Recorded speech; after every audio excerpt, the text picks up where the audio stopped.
જય શ્રી કૃષ્ણ મિત્રો, ભારૂક સત્સંગ ચેનલમાં તમારા બધાનું સ્વાગત છે। આજથી આપણો પુરુષોત્તમ માસ ચાલુ થયો છે।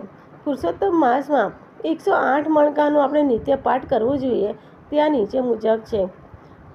શ્રી પુરુષોત્તમ માસની વ્રતની કથા સુનો નરનાર, ભવસાગરની તરસો વ્રતની લીલા અપરંપાર। રત્નોમાં ચિંતામણી, નદીઓમાં ગંગા માતા, વ્રતોમાં પુરુષોત્તમ માસ, તમે પ્રેમે સાંભળો વાત। નૈમિષારણ્યમાં યજ્ઞ કરવા ઋષિ મુનિઓ આવ્યા, મોટા મોટા તપસ્વીઓ શિષ્યો સાથે આવ્યા। તેવા સમયે સૂત પુરાણી ઓચિંતાના આવ્યા, જન કલ્યાણ થાય તેવી કથા કહેવા લાગ્યા। માસ, દિવસ, ઘડી, પળ, કાળના વિભાગ કહેવાય। નદી, તળાવ, કુવા જળનો વિભાગ કહેવાય। દરેક વિભાગને અધિષ્ઠાનનું સુખ પ્રાપ્ત થાય। સંજોગ વસાત એક અધિક માસ તેનાથી વંચિત થાય। અધિક માસ મલમાસ રૂપે જગમાં જાહેર થાય। પોતાના અધિષ્ઠતા ન હોવાથી તે બહુ દુઃખી થાય। આ માસને મલિન માની સત્કાર્ય થતા નથી। વૈકુંઠમાં આવી વિષ્ણુના પોતાની આપવીતી કહી 30 દિવસ સુધી સૂર્યને સંક્રમણ અટકી જાય। તેથી આ જગમાં મલમાસ હળદૂત બહુ થાય। દુઃખ, તિરસ્કાર, અપમાનથી દુખડા ન સહેવાય। દયાસાગર દયા કરો, મારું જીવન ઝેર થાય। મલમાસ કહે, આ દુખડા હવે ના સહેવાય। મારું દુઃખ ભાંગવા તમે કરો કંઈક ઉપાય। વિષ્ણુ કહે, મલમાસને દુઃખમાં ધીરજ રાખો। દુખડા દૂર થશે તમારા, હૈયે હિંમત રાખો। મલમાસને બચાવવા સૂઝ્યો એક ઉપાય। ગૌલોકમાં જાય તો કરુણા કૃષ્ણની થાય। ગૌલોકની જમણી બાજુ આવ્યું વૈકુંઠ ધામ, ડાબી બાજુએ શિવલોક છે અતિ સુંદર ઠામ। ગૌલોકની વચ્ચોવચ્ચ છે શ્રી કૃષ્ણનું મંદિર, મણિરત્નમાં તેજમાં તેમના ચમકે ચીર। સદા ભોળા ભક્ત સમક્ષ કૃષ્ણ પ્રગટ થનારા, ગોકુળ ગામે ગોવાળનો વેશ ધારણ કરનારા। શ્રી કૃષ્ણે દેવકીજીને કંસમાં ભયથી મુક્ત રાખી, દુશાસનના હાથમાંથી દ્રૌપદીને બચાવી હતી। કુબ્જાના તારનાર, ગજેન્દ્રને મોક્ષ આપનાર, યમુનાના વિષ જળમાં કાળી નાગને મારનાર। આ જગમાં શ્રી કૃષ્ણે કર્યા કંઈક ઉપકાર, એ પુરુષોત્તમ ભગવાનનો જગમાં જય જયકાર। શ્રી કૃષ્ણ પાસે જઈ વિષ્ણુને આપ્યો અહેવાલ, બિચારા માલ માસના બુરા હાલ હવાલ। શ્રી કૃષ્ણના પ્રભાવથી સ્પષ્ટ થયો અર્થ, ચિતા સમી ચિંતા કરવી વ્યર્થ। હે પરમ કૃપાળુ, મેં મારું દુઃખ જાહેર કર્યું।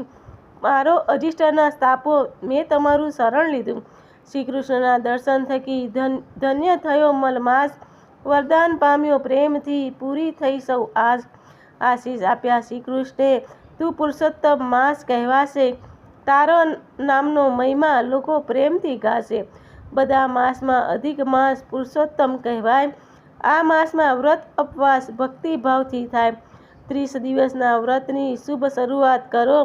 એકટાણા કે ઉપવાસ તમે પ્રેમથી કરો। આ વ્રતમાં વહેલા ઉઠી પૂજા પાઠ કરો જાતે। કંકુ ચોખા ફૂલથી અર્ચન કરો માથે। 5 જાતના ધાન લાવી ભૂમિ મંડળ રચો। તાંબાના 4 કળશ સ્થાપી પ્રેમથી પૂજન જચો। વાસુદેવ, બાળભદ્ર, ત્રીજા દેવ પ્રદ્યુમ્ન, ચોથા અનિરુદ્ધનું આહ્વાન કરી કરો પ્રેમે સ્થાપન। પાટલા પર છબી પધરાવી કરો ઘીના દીવા। નિર્મળ નીરથી સ્નાન કરી ચરણ અમૃત પીવો। કપાળમાં ગોપીચંદનનું ઉદ્ધવપુંડ તિલક કરો। ઉદ્ધવપુંડની બરોબર વચ્ચે એક ટપકું મારો। ઉદ્ધવપુંડનું શ્રી કૃષ્ણ ને લક્ષ્મીજીનો વાસ। પુંડમાં શિવશંકર પાર્વતીજીનો વાસ। પ્રાણાયામ કરી શ્રી કૃષ્ણને નમસ્કાર કરો। માં ગાયત્રીનું ધ્યાન ધરીને પ્રેમે મંત્ર પાઠ કરો। અખંડ દીપ પ્રગટાવીને ભોળા ભાવે પૂજન કરો। નૈવેદ્ય ધરાવો ભાવથી ચરણા અમૃતનું પાન। આરતી ઉતારો શ્રી કૃષ્ણની પ્રેમે નમસ્કાર કરો। વાસુદેવાય નમઃ બીજ મંત્રનો જાપ કરો। પ્રાર્થના કરો પ્રેમથી મારી ભૂલને માફ કરો। મારી પૂજા સ્વીકારી મારા વ્રતનો સ્વીકાર કરો। વ્રતના છેલ્લા દિવસે આખી રાત જાગરણ કરો। શ્રી કૃષ્ણનું કીર્તન કરી વ્રતની પૂર્ણાહુતિ કરો। શ્રદ્ધાથી જે વ્રત કરે પામે ધન ભંડાર। આ જગમાં આ વ્રતનો મહિમા અપરંપાર। આ વ્રતને ઇનકારવાથી મેઘાવતી થઈ પંચપતિ દ્રૌપદી. તેના દુઃખ ફળ રૂપે પાંડવોને બહુ વિપત પડી. રાજપાટ ટચીને એમને જંગલ રહેવું પડ્યું. દુઃખમાંથી મુક્ત થવા તેમને આ વ્રત કરવું પડ્યું. હઠકડી મેળવવાથી સારું પરિણામ આવે નહીં. ભલે મેળવો વરદાન, શુભ ફળ મળે નહીં.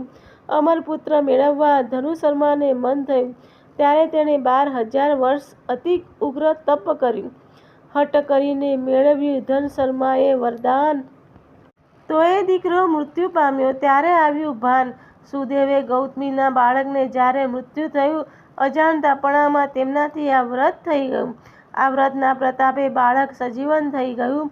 તેથી જ ધનધત્વના જીવન ધન્ય ધન્ય થઈ ગયું. માયાના બંધનમાં વ્રત જલ્દી ન સમજાય. કર્મની ગતિ ન્યારી, કરેલા કર્મ એળે ન જાય. પુરુષોત્તમ માસના વ્રતથી મન વાંછિત ફળ મળે. આ ભવમાં સુખ મળે. જાય વૈકુંઠ ધામે. જન્મ મરણના ફેરા ટળે. વૈકુંઠનો અધિકાર થાય. આ વ્રતના પ્રભાવથી દુઃખ દરિદ્ર જાય. આ વ્રતથી મનોકામનામાં સદાય પૂર્ણ થાય. આદિ વ્યાધિ ઉપાધિ બધું દૂર ઠેલાય. આ માસમાં જે કૃષ્ણનું વ્રત પૂજન દાન કરશે, સુખ શાંતિ સહેલાઈથી પ્રાપ્ત કરી શકશે. પુરુષોત્તમ માસના વ્રતથી 100 યજ્ઞનું ફળ મળે. ભૂત પ્રેત પિશાચની બધી પીડાઓ દૂર ટળે. ભૂત પ્રેત પિશાચની બધી પીડાઓ દૂર થાય. સુખ સંપત્તિ, સંતાન, શાન માન કીર્તિ મળે. દર્શન આપે ભગવાન. અંતે વૈકુંઠ ધામ મળે. 108 માળાનો પાઠ કરી તેની પર પ્રભુ કૃપા કરે. મનોકામના પૂર્ણ થશે. મળે જગમાં માન. દાસ તમારો ગાવી કહે, હે પુરુષોત્તમ ભગવાન, સદા સૌને આપજો શક્તિ ભક્તિને જ્ઞાન. તમને મારો આ વિડીયો ગમ્યો હોય તો પ્લીઝ લાઇક અને સબસ્ક્રાઈબ જરૂર કરજો. આ પુરુષોત્તમ માસની કથા માળા છે. તે દરરોજ પુરુષોત્તમ મહિનો ચાલે ત્યારે દરરોજ એકવાર એનો પાઠ અવશ્ય કરજો. તમારાથી ઉપવાસ થાય કે ના થાય તો પણ આ પાઠ જરૂર કરજો. જય શ્રી કૃષ્ણ.